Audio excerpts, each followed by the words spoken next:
this close to basketball being back, and it's that time of the year where we're all making our predictions. So I decided to put my regular season, postseason, and award predictions all into one here. Might want to get some popcorn. You might want to use this as some background noise because this is probably going to be a longer video. My way from the 15 seed all the way up to the 1 seed, and I'm going to start with the Eastern Conference. The Wizards finishing as the worst team in the Eastern Conference this year.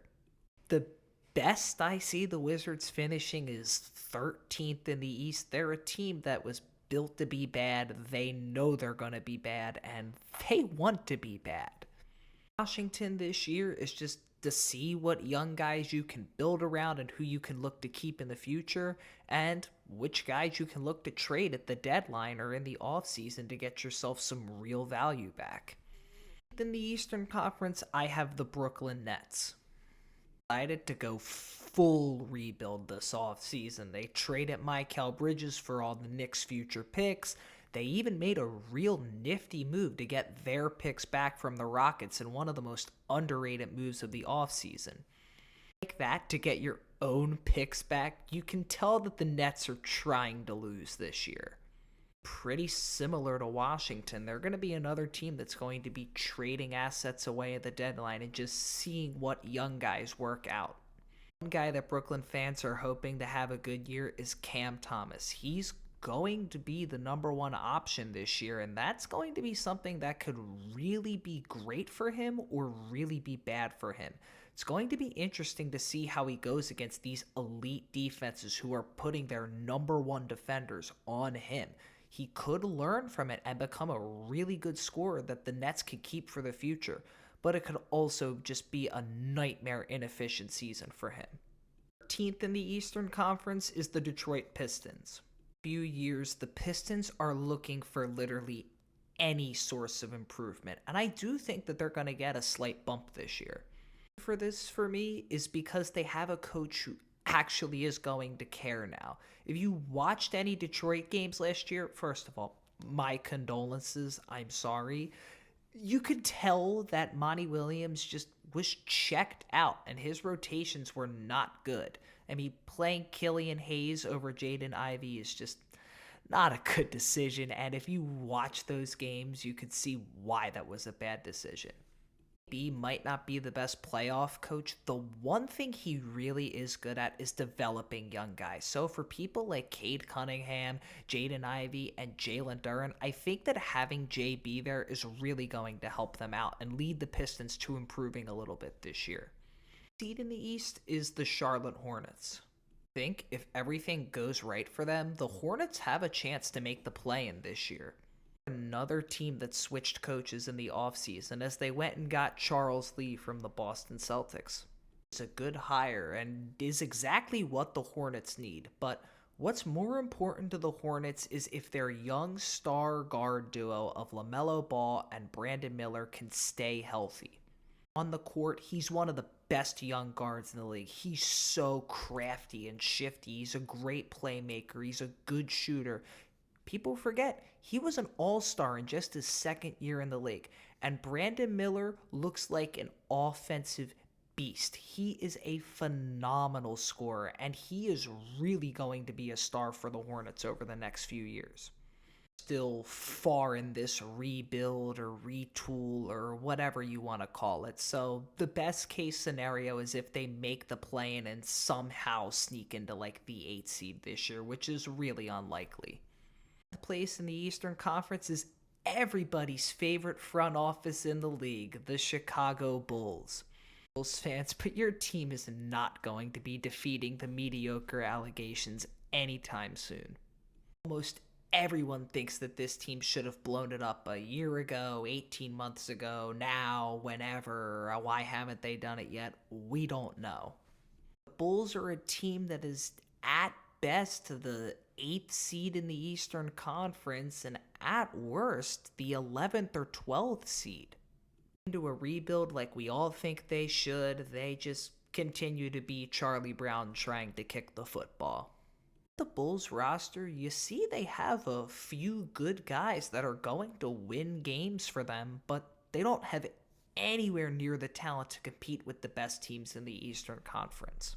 This Eastern Conference play-in team this year is the Toronto Raptors, and I have them as my 10 seed. About all their positives, there is one thing that is really holding me back from putting them even higher, and it's the fact that they cannot shoot from downtown. Two three-point shooters that I'm really confident in, and that's Emmanuel Quickley and Grady Dick. I just love their young talent. I am a huge Scotty Barnes guy. He's coming off of a great year last year, and I really do think that he's going to be a star. And I think that RJ Barrett did much better in Toronto than he did in New York. He's free to slash and drive and do what he wants. Does he have his issues? Does he have his shortcomings? Yeah, he does. But I do think that he is going to thrive in Toronto this year. Power and depth, and that three-point shooting I mentioned earlier scares me a little bit. I do think that they're going to shock some people this year. Ninth in the Eastern Conference, I have the Atlanta Hawks. And Atlanta decided to end the disappointing DeJounte Murray era, trading him to New Orleans. Move that had to be done, as DeJounte and the Hawks just weren't seeing eye to eye anymore. Still going to let Trae Young just be Trae Young again. He's going to be more free with the ball this year. He's going to be facilitating, he's going to be shooting, and he's going to remind people just how good he is. See who Atlanta's going to start next to him, if they're going to go with the more defensive-centered Dyson Daniels or the more offensive-centered Bogdan Bogdanovic. What I'm excited about for the Hawks this year is their young wing duo. I love Jalen Johnson. He was an MIP candidate and probably the MIP favorite before getting hurt last year. And as the second option this year, he is going to thrive. He can do it all on both sides of the ball, and he's going to have a great year. And I'm a Zachary Sachet guy. He's looked really good in the preseason, and I think he's going to be much better than people think. 8th seed in the East, I have the Miami Heat. All know the Miami Heat storyline by now. They're going to be a play-in team, and there's either a 50% chance that they just forget how to play basketball or get hurt and be a first-round elimination like that, or they're going to turn into this just insane team for a month and a half stretch that turns into a finals contender out of nowhere. Butler likely load managing again this year. We all know that Bam Adebayo is going to have to step up and become the number one guy, at least in the regular season. Also, once again, need their depth to step up this year, and I just don't know if they can like they have in years past, but once again, I'm never going to put anything past the Miami Heat. Fool me once, shame on you. Fool me twice, shame on me. So they'll probably backdoor their way into the 8th seed, and then who knows from there. Start of the 7 teams I really like in the Eastern Conference, and my 7th seed is the Orlando Magic. Probably coming off their best season since the Dwight Howard era. They were the 5 seed last year. They took the Cavaliers to 7 games, and they were one of the best defensive teams in the league, and they were also one of the youngest teams in the league, which is a combination that you rarely see together. Issue was inefficient scoring. They were one of the worst three-point shooting teams in the league, and even their star players like Paolo Banchero have had issues with efficiency. Big move Orlando made in the offseason was to try and acquire a great shooter, and they went out and got Kentavious Caldwell-Pope in free agency. If just adding KCP is going to alleviate their shooting woes out of nowhere, they're going to go from a bad three-point shooting team to a okay three-point shooting team this year, and I don't think that's going to be enough in a super competitive Eastern Conference this year.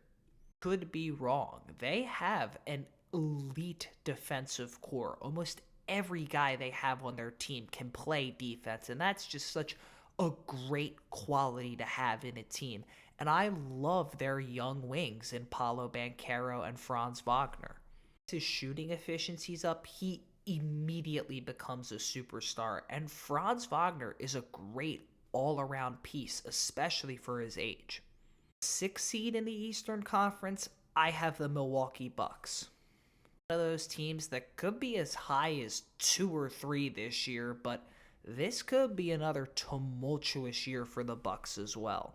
For having Milwaukee low is not their talent. If it was just on talent, Milwaukee would be third or fourth on the list.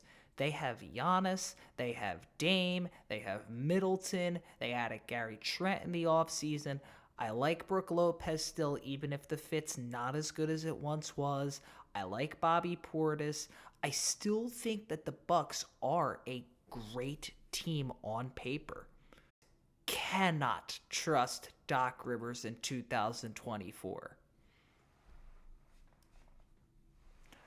There's no bias. I swear. I promise. I know that Adrian Griffin and Giannis did not get along last year, but replacing him with Doc Rivers is just no, no, it's just no. That's just bad. I'm sorry, Milwaukee. You have a ton of talent, and for that reason alone, I'm not going to count you out. But I just can't trust Doc, man. I just can't. A 5 seed in the Eastern Conference is the Indiana Pacers, coming off their best season in a decade, and it's got the fan base as hopeful as I've seen it in a long, long time.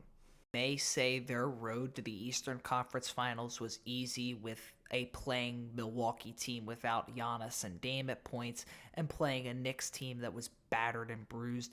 They still had to get there, and they still played some damn good basketball throughout the year, especially in the second half of the season when they became more of a all-around team, because in the first half of the season they would put up 120 points, but then they would allow 128 points. That didn't happen as much during the second half of the year. It got much better, and they became a much better defensive team, especially after they added Pascal Siakam. Bring all of their core depth guys back from last year, and that's going to help them build so much chemistry this year. Tyrese Halliburton fully healthy again, him and Pascal Siakam should make the Pacers a real threat this year. But my question is will those two be able to keep up with the big 3 teams in the East star power come postseason time? 4 seed in the Eastern Conference, I have the Cleveland Cavaliers. Coming off of a first-round series win against Orlando in 7 games, and then a quick loss to Boston in the second round, which led to them firing J.B. Bickerstaff after a tumultuous last season. Him and Jared Allen didn't really see eye to eye, and they decided to hire Kenny Atkinson from Golden State, who I think should be better than Bickerstaff, but it's not a massive improvement in my eyes. Crazy fact about the Cavaliers' win over Orlando last year was that this was the first playoff series win that the Cleveland Cavaliers had without LeBron James on their roster since 1993. For reference, my dad was still in college when that happened. Cleveland should have another great regular season, though. Donovan Mitchell is a superstar. Darius Garland is about to have a bounce-back year. I am a big believer in a massive Darius Garland bounce-back year that he's about to have. I love Evan Mobley. He's an elite defensive big, especially for his age. And Jared Allen is a nice little top 10, 12 center in the league currently. The one thing that scares me off from Cleveland is their lower end depth. I like Karis LeVert a lot. I like Isaac Okoro a lot. But once you get past those 2 guys on the bench, it becomes really murky for Cleveland. Don't know if they have the star power to get away with having a really rough lower end bench. 3 seed in the Eastern Conference is the Philadelphia 76ers. I'm in Joel Embiid's tenure as a Sixer. I truly think that they are fully building around specifically Joel Embiid. We saw them build around Ben Simmons at first, and then when they traded for James Harden, they brought guys that Harden really liked in.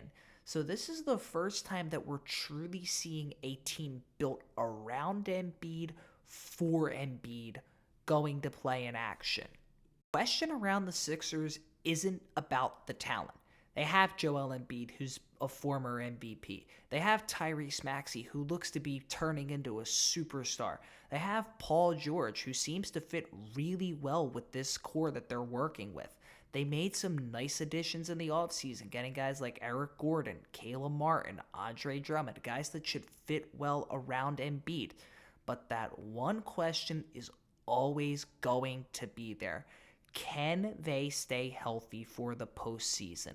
They haven't been able to yet, and they're going to stop playing Embiid in back-to-backs just to try and make sure that he is healthy come postseason time. Nick Nurse is taking a 2019 Raptors-style approach to this team. I just want to get them into the postseason. If they can get there, they can do damage. But the real question is can they stay healthy? Number 2 seed in the Eastern Conference is the New York Knicks. The Knicks were the most aggressive team in this offseason. They went and traded for Mikal Bridges. They went and re-signed OG Anunoby to a max. And then they made the shocker of the offseason, trading Julius Randle for Karl Anthony Towns. It's clear. They are building a team to beat the Boston Celtics. They have 3 elite defensive wings in Mikal, OG, and Josh Hart. They have a superstar point guard in Jalen Brunson. And now they have a big that can space the floor in Karl Anthony Towns, making the Knicks a really good team on both sides of the ball. The issue with the Knicks is I just don't know how they're going to be able to guard superstar big men. I just don't think that Cat's going to be able to guard Embiid or Giannis or even Porzingis, which might lead to the Knicks having to play both Mitchell Robinson and Cat together on the court at the same time, and that could create some spacing issues. So the Knicks are going to have to choose with a more defensive strategy or a more offensive strategy against teams that have elite big men. Shockingly, the number 1 seed in the Eastern Conference in my eyes is the Boston Celtics. The surprise of nobody that the Celtics are at the top of the Eastern Conference list this year. They're the defending champions for a reason, and coming off one of the most dominant seasons in league history where they won 64 games and just lost 3 games the entire postseason. If not the best team in the league on both sides of the ball. They are the best shooting team in the league. They can score from almost anywhere on the floor, and they make your life hell on the defensive side of the ball. Drew Holiday, Derek White, the best defensive guard duo in the league. They have Jason Tatum and Jaylen Brown, 2 guys who are not only good at defense, but combined for 50 points per game. They have Kristaps Porzingis, who may be out to start the year, but all Boston cares about is him being healthy in the postseason, and it's not like the ageless wonder and Al Horford won't be able to do a good job while he's gone. Able to bring every core piece from their team back last year and should absolutely be the favorite to win it all again. And it's time to head to the wild, wild West, and the Western Conference is a much tougher conference to predict, but I'm going to start out with putting the Portland Trailblazers in the 15 slot. One of those teams that knows that they are in the middle of a deep rebuild right now. They picked Scoot Henderson really high a few years ago. They picked Donovan Clingan high in this year's draft. They're a team that knows they are not going to be very good this year, and they don't expect to be. The entire goal of the Trailblazers this year is just to see what young guys are going to pan out. In Scoot Henderson, who is coming off of a disappointing rookie year, the Blazers are hoping that he bounces back in a big way. They hope their rookie Donovan Clingan plays well, Anthony Simons, new trade addition Deni Avdija. You're just looking to see which young guys you can keep for the future and which guys you look to move on from, especially in a rebuilding type of year. 13 seed in the Western Conference, I have the Utah Jazz. It was talked about in Utah all summer was what was Lauri Markkanen going to do, and he decided to sign a massive max extension to stay in Utah. Some player, and I'm glad that he stayed loyal to Utah, but having him as a first option shows that you're not really a competing team just yet. Year 3 of their rebuild, and in both years they've showed promise at the beginning of the year and then they've sold at the deadline. They're clearly not ready to contend just yet, and especially in such a talented and fierce Western Conference, the Jazz are making the right move, not trying to make this all-in push or trying to get another superstar. They're doing the right thing and waiting. They're going to be another, bad year. It's probably going to actually be the worst they've finished in the standings over the last few years just because of how competitive the West is going to be. But that doesn't mean that they are not doing the right thing. They are. They need to be rebuilding right now. They wouldn't be competing for a championship. And in a few years, with the young guys that they have right now, they could definitely be a threat. 13 seed in the Western Conference, I have the San Antonio Spurs. Paul definitely helps this team's floor. Him passing the ball to Wembanyama is massive. The big issue with the Spurs last year is that they did not have a consistent passer to get these entry passes and these lobs to Wembanyama at points last season. It was one big problem that you could just tell when watching the Spurs play basketball, and with CP3 now, one of the best passers we have ever seen, a lot of those issues are going to be gone. And a pick and roll between Wemby and CP3, even for how old Chris Paul is, should still be lethal. I don't think they're quite ready to make that jump into a play-in team yet. A year or two? Absolutely. But right now, I just don't think so.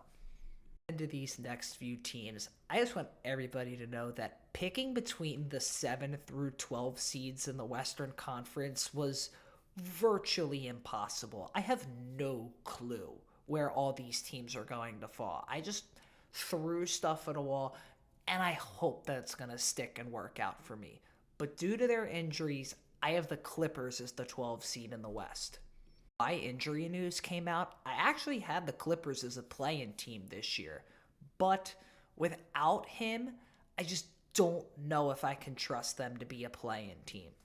George definitely hurts, but I actually like the replacements they went out and got for him. Derek Jones Jr. and Nico Batum. They added more depth than they did before, and it's not a bad idea, especially when you have a guy like Kawhi Leonard who you don't know how available he's going to be. I think that James Harden's going to have a really good year this year. For a lot of games, he's going to have to be the one again, and we haven't seen that in a long time, but we all know that James Harden absolutely loves that role. He loves being the guy, and I think he's going to thrive being able to run the offense. He's going to have to score a lot, and not only that, he's going to have to distribute a lot. There are definitely ways where this Clipper team works. They have a good amount of depth. They have guys that can win them games. I just don't know if they're going to be able to be fully healthy, because even with Harden, he's getting up there in age too. Kawhi, who knows when we're going to see him this year. It's just not a recipe for success in my eyes. 11 seed in the Western Conference, I have the New Orleans Pelicans. It is so important to the future of the New Orleans Pelicans. This is a prove it or we will make changes type of year. To make a trade with the Atlanta Hawks to get DeJounte Murray in the offseason, and the Pelicans are going to bring DeJounte back to his true position, which is the point guard slot, and move CJ McCollum back to the 2. Makes sense as New Orleans wants to be a competitive team this year, and it gives them strong guard and wing depth now. Of course, DeJounte, CJ, Herb Jones, Brandon Ingram, Zion Williamson, Trey Murphy, Jose Alvarado, those are 7 guys right there that can give you legitimate minutes. But the Pelicans' one massive issue is that they do not have a quality big man, to the point of where New Orleans is going to be playing small ball this year. They've already said it. they want Herb Jones to be their center. And it is a bold idea. I will give them that. It is a move that could definitely work out. But having no center really scares me. I just think having Daniel Tice as your best big man in the year 2024 is not a winning strategy, and I just don't agree with it. It could work out, and they could definitely prove me wrong, but for now, I have them as 11 in the West. 10 in the Western Conference, I have Golden State. The first Warriors team without Klay Thompson on the roster since 2012, and Pods is going to try and take over that Klay role, and it seemed like the entirety of last year was trying to basically groom him into that role, and then once Curry leaves, they're going to let him be more of himself, and I think that's a really strong idea. I think Golden State is going to have a really strong offense this year with Curry, Pods, Kuminga. They still got Wiggins. I know he's coming off of a down year, but I still have a little bit of faith in him. They added Buddy Hield for the bench. They added DeAnthony Melton for the bench. Draymond can still pass well. This Warriors team should have a good amount of offense, and that's just the basis of a Steph Curry team. They will always have good offense, but I do think that their offense is going to basically carry them to a play-in berth this year. Golden State's defense is a little bit murky. I don't really trust their defense at all. I don't know if they're going to have a true number one guard defender this year, but who knows? Maybe somebody comes out of the woodworks and turns into an elite defender. But as of now, I have Golden State as a fringe play-in team that probably won't make the postseason, kind of just like last year. 9 seed in the West, I have the Houston Rockets.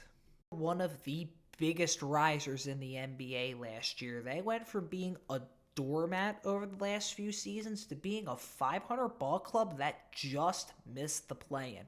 They showed some real strides last year, and their big thing is that even for how young their team is, they have some of the best depth in the entire league.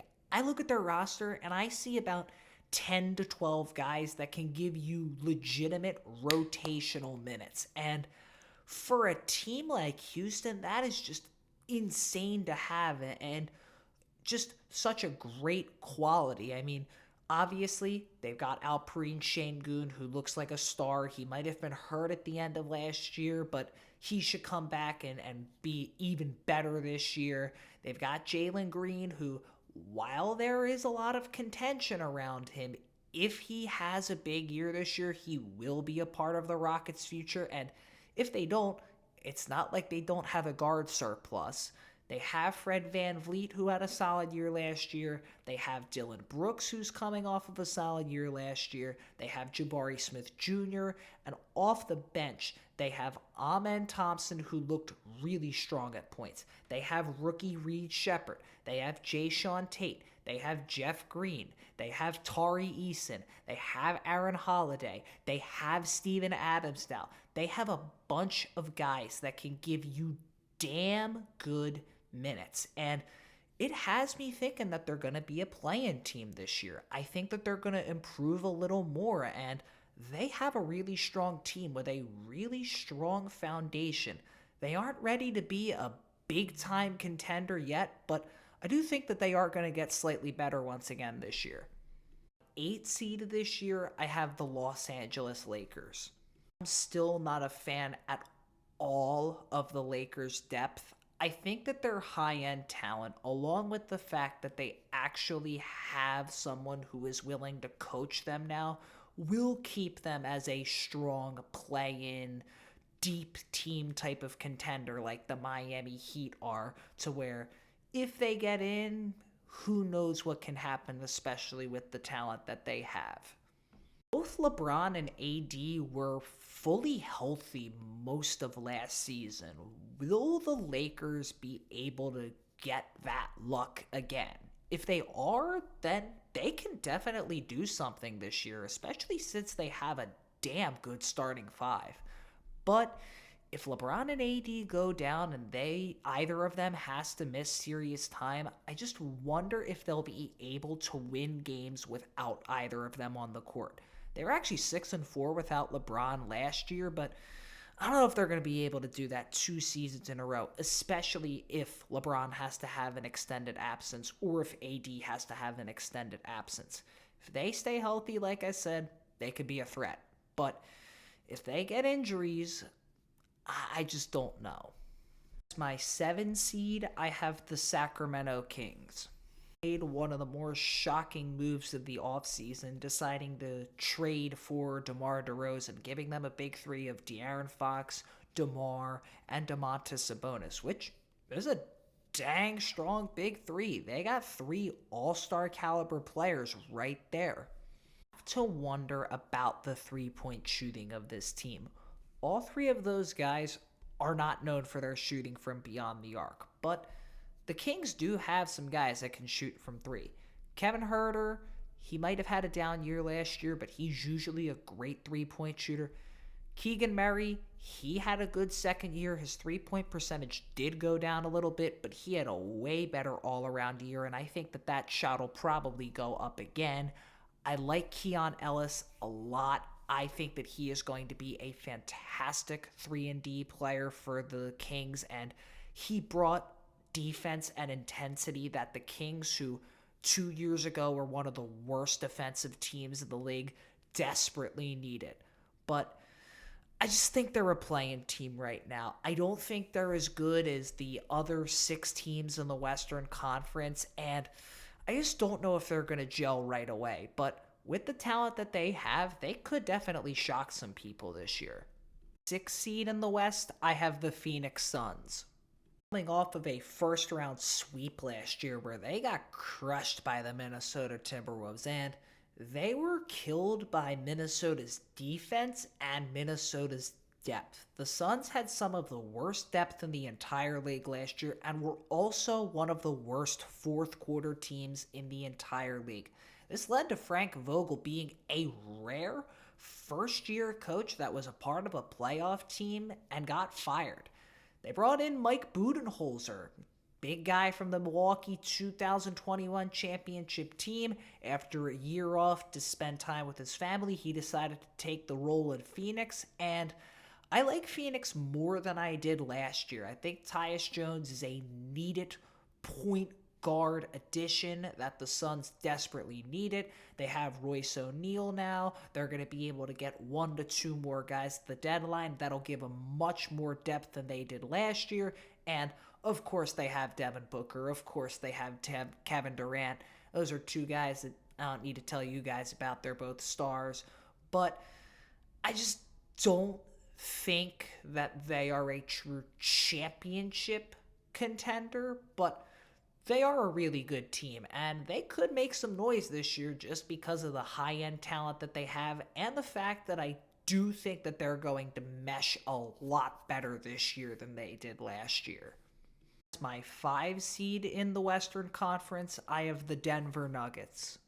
18 months out from Denver winning their first ever championship, and it was a pretty disappointing end last year for the Nuggets. They were up big in Game 7. It looked like they were going to pull off that comeback series against the Timberwolves and move on to play the Mavericks to try and defend their title. But instead, they completely fell apart down the stretch of Game 7, and the Wolves came back and shocked the world. And now for Denver, you have to pick up the pieces from that collapse. It's not going to hurt as much, especially since you won the championship a year and a half ago. It still sucks, but it doesn't suck anywhere as much as it could.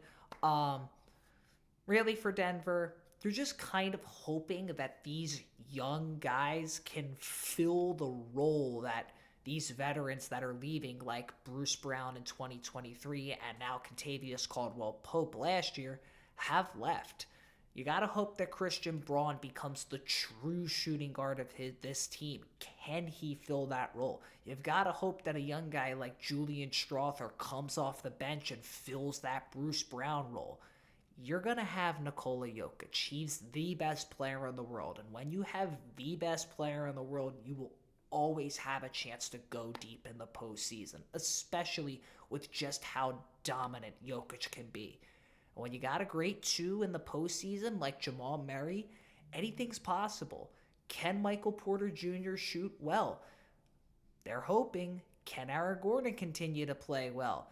Looks like it, but it's going to come down to these new guys fitting in well. If they can do that, Denver is going to be a well oiled machine again and be a championship contender. But if it takes a while or it never works out, it could be a pretty down year for the Nuggets. I forget my last thing about the Nuggets. I do like the Russell Westbrook addition, but it doesn't fully move me like the way other moves could have. He's never really going to play in the starting lineup unless they play him and Jamal Murray together, which would be interesting to watch, but I just don't know if I like that fit. 4 seed in the West, I have the defending Western Conference champion Dallas Mavericks. It seems like the Mavs improved from their championship contending roster last year. They only lost Derrick Jones Jr., and they were able to fill his void by getting Klay Thompson and Najee Marshall. Klay, if he has a bounce back year, and he will be getting a bunch of open looks with the gravity of both Luka Doncic and Kyrie Irving, he should be able to have a bounce back year. It's now or never for him, and even if he doesn't pan out, they did get Najee Marshall, who is a great 3-and-D addition in my eyes. We all know that they're going to have a chance with Luka Doncic no matter what. We all saw what he did in the postseason last year. Sure, he might have not played that well against Boston, but A, he was hurt, and B, he literally led them there. So if you guys are really going to criticize him for one bad series after 20-some-odd great games, I mean, that's a little disingenuous. I like PJ Washington a lot. I like that they have two strong centers in Daniel Gafford and Derek Lively.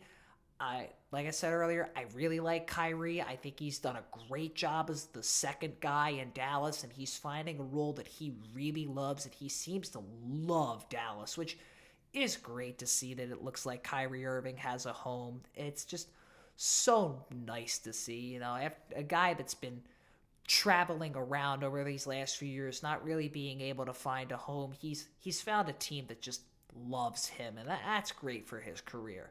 But I'm worried about Dallas's lower end depth again. They're another one of those teams that if their guys get hurt, everything is going to fall apart. Without Luka, they're a disaster. They're just terrible at points, and you're going to need to win games with Luka off the court, or at least be able to win the minutes when he's off the court in the postseason, at least 50-50. If you can't do that, then I just don't think Dallas is going to be able to repeat as the Western Conference champion, especially now that teams are really going to be gunning for them. But if it all works together and they all mesh, they can definitely repeat. 3 seed in the Western Conference, I have the Memphis Grizzlies, and Memphis is a team I am really high on this year. They already seem to be getting hurt. They're going to be without G.G. Jackson for a little bit. They're going to be without Luke Kennard for a little bit. They're going to be without Vince Williams for a little bit. But the Grizzlies have a bunch of depth. And with Ja Morant fully healthy, Desmond Bane fully healthy, and Jaren Jackson Jr. fully healthy, and no off-season drama, and no crazy stuff, no suspensions, nothing like that this year, Memphis is going to come in ready and hungry to prove a lot of doubters wrong. Just how good Ja Morant was in 2022, and how good the Memphis Grizzlies were as a team in general. They were the number 2 seed just 2 years ago with a very similar roster. In fact, in ways, that 2022 roster looks, not as good on paper as the current Grizzlies roster does.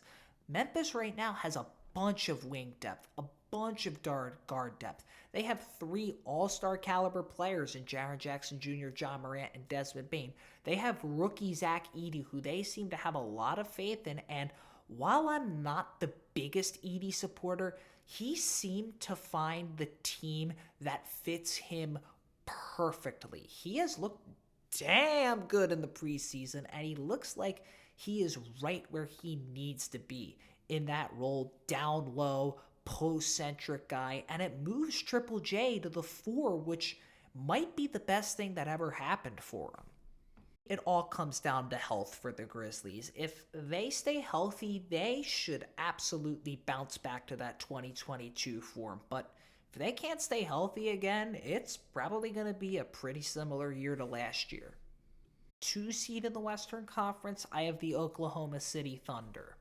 They're the number 1 seed in the Western Conference last year, and they only got better on paper. The only key rotational guy they lost was Josh Giddey, and they were able to flip him for Alex Caruso, who fits this Thunder team so perfectly. He is an elite 3-and-D player, one of the best perimeter defenders in the entire league, and he is going to make that elite Oklahoma City defense even better.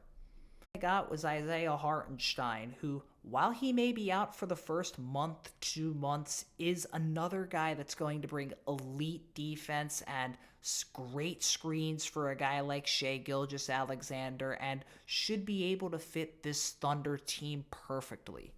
Going to be led by MVP candidate Shai Gilgeous-Alexander, who is one of the best guards in the league and should have another sensational season. They have Jalen Williams, who can have an all-star year. They have Chet Holmgren, who looks really good in his rookie year. And they have a bunch of young guys like Hassan Wallace and Isaiah Joe off the bench that can provide great minutes for them. They should absolutely be a championship contender this year, but people are wondering if their youth is ultimately going to be their downfall, as we rarely see a young team like this go and win a championship, but they do have the talent to do it.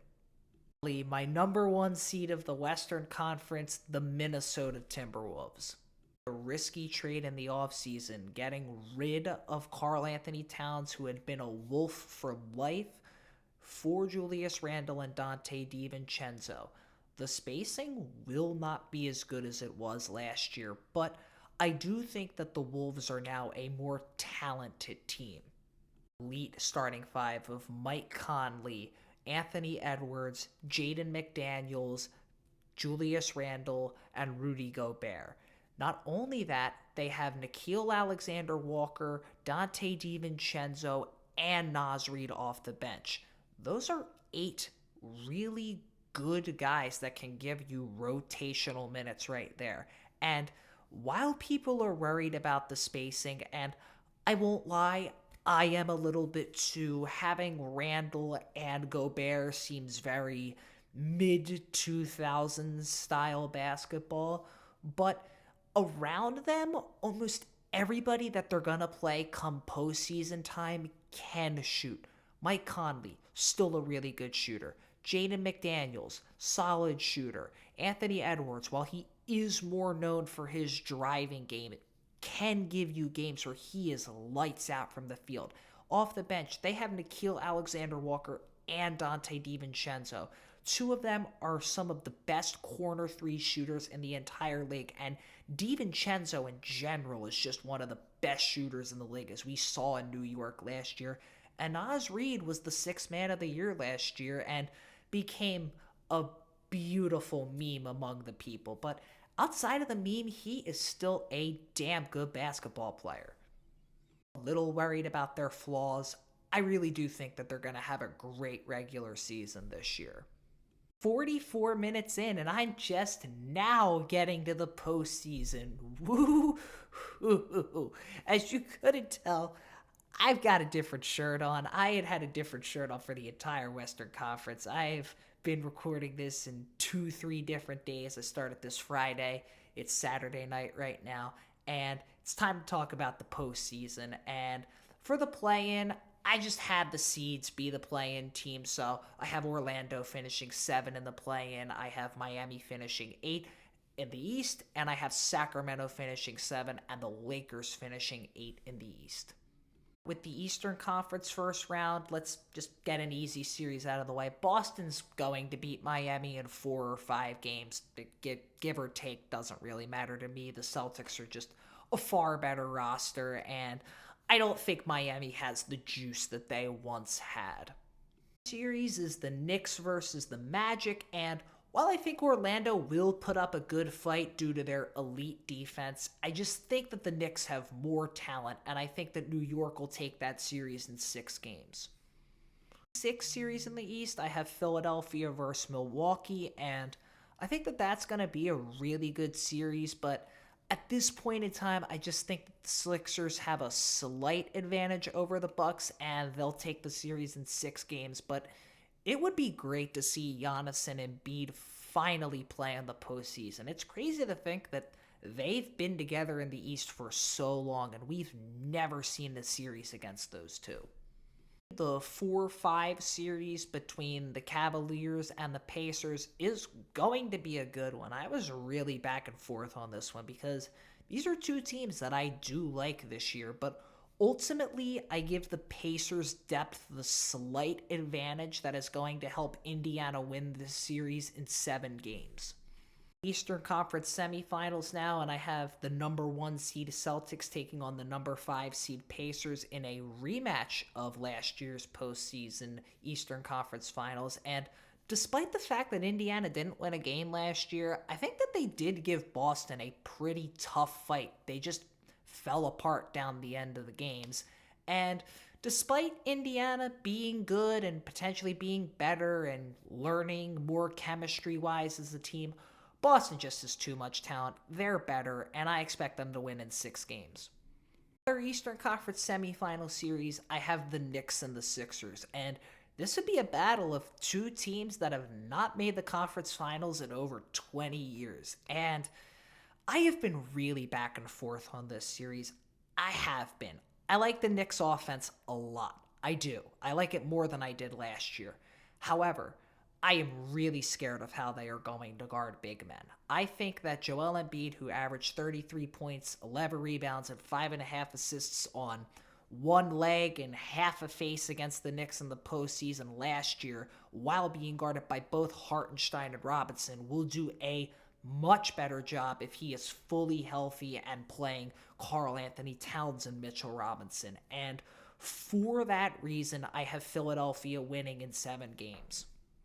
Biased or whatever, but I just don't think that the Knicks guard big men really well this year. And in the Eastern Conference Finals, I don't think that the Sixers are going to have a chance against the Celtics, barring them being fully healthy and Embiid, Maxey, and PG having the series of their lives. And I just don't see all of that coming together and happening, and I have the Celtics winning in 5 games.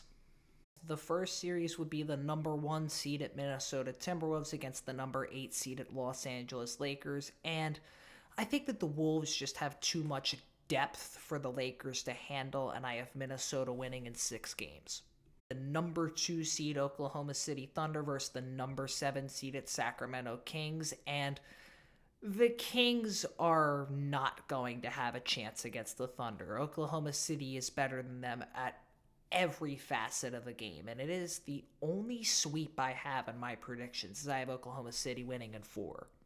I have the 3-seeded Grizzlies versus the 6-seeded Suns, and I think that Phoenix is going to pull off the upset and win this series in 7 games. I like their experience over Memphis's. I just don't think that Memphis is ready to make a deep playoff run yet in my eyes. I think they're a year or 2 away.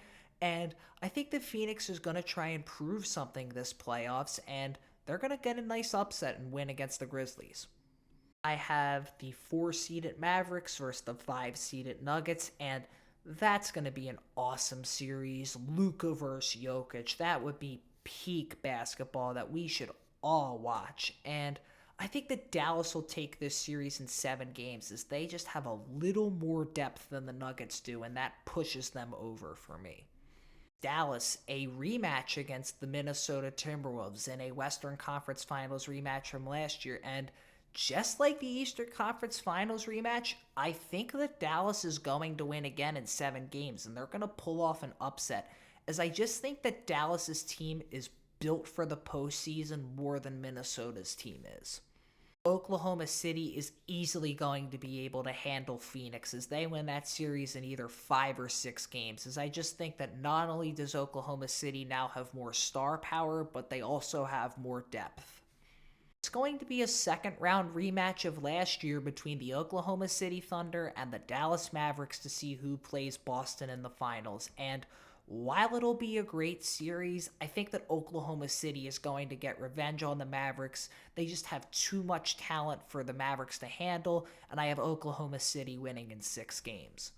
Finals between the Thunder and Celtics, while Boston is probably the better team, I'm going to get a little interesting, and I'm going to say that the Oklahoma City Thunder become the rare young team to finish the deal, and they'll win the 2025 NBA championship in 7 games. And I am sorry to all of the Oklahoma City Thunder fans out there, because I just gave you the most epic jinx you could ask for. Little rundown of the awards, nothing crazy. I have Luka winning MVP with Shea, Jokic, and Giannis being in the conversation. I have the Rookie of the Year going to Zachary Reese-Shea, with most likely Alex Sarr and Zach Edey in contention. Bit to Wemby, but my Defensive Player of the Year is Bam Adebayo, with Wembanyama and Anthony Davis being the other nominees. The year is going to be Dante DiVincenzo, with Karis LeVert and Malik Monk being in contention. I have Jalen Johnson winning, and the only other person I have in contention in my eyes is Cade Cunningham. My Coach of the Year is going to be Joe Mazzulla, with Chris Finch and Tom Thibodeau being the other guys in contention. The end of this long 52 minute video. I really appreciate you. It means a lot to me. Great rest of your day. God bless, and be ready for more videos once the NBA season starts.